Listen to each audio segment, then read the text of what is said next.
नमस्कार।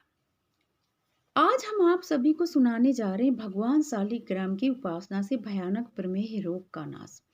ये कथा गीता प्रेस गोरखपुर के कल्याण से प्रकाशित है। सच्ची ये सच्ची घटना है। जिन्होंने भाई ने लिख के भेजी है, उन्होंने अपनी आंखों से देखा है।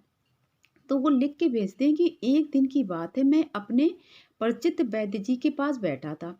वे एक ब्राह्मण युवक का 1.5 वर्ष से इलाज कर रहे थे, पर उसके रोग में किंचित भी कमी नहीं हो रही थी। कारण यह था कि वह युवक औषधि सेवन के समय संयम का पालन नहीं कर पाता था। इसके लिए उसने स्पष्ट अपनी असमर्थता प्रकट कर दी थी। उसे भयंकर प्रमेह रोग था।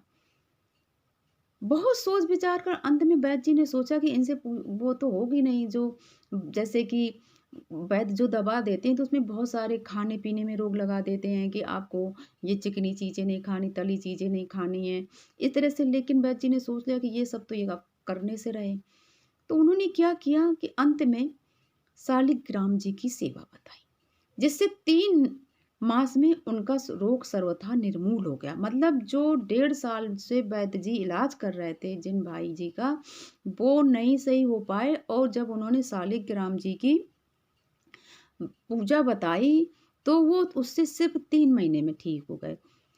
अब ये बता रहे हैं भैया कि प्रयोग की विधि इस प्रकार है।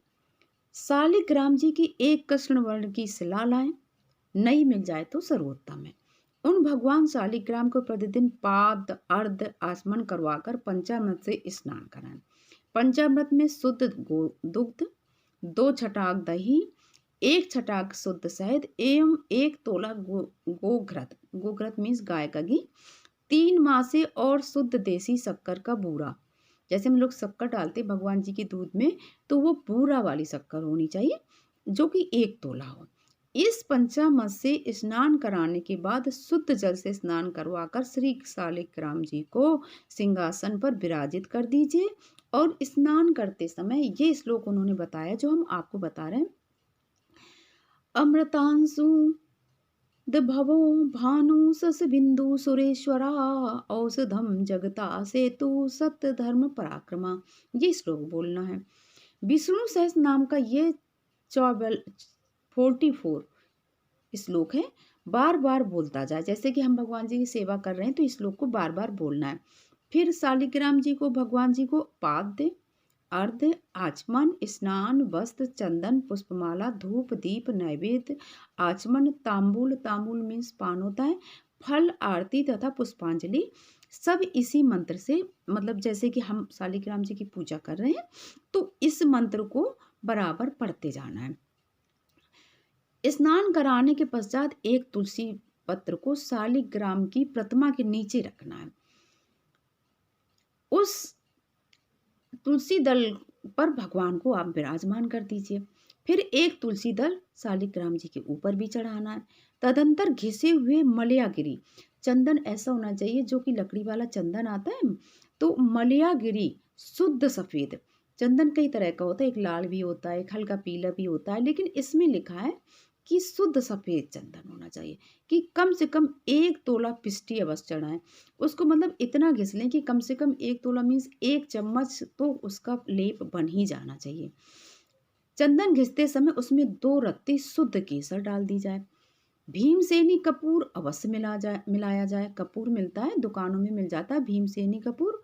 और उतना चंदन सिंहासन पर न चढ़ सके तो भगवान शालिग्राम की प्रतिमा को सोने, चांदी या पीतल की प्रतिमा से कुछ बड़ी एक कटोरी में विराजित कर दें। कैसी भी हो, कम से कम 1 तोला चंदन पंख अवश्य चढ़ाना चाहिए।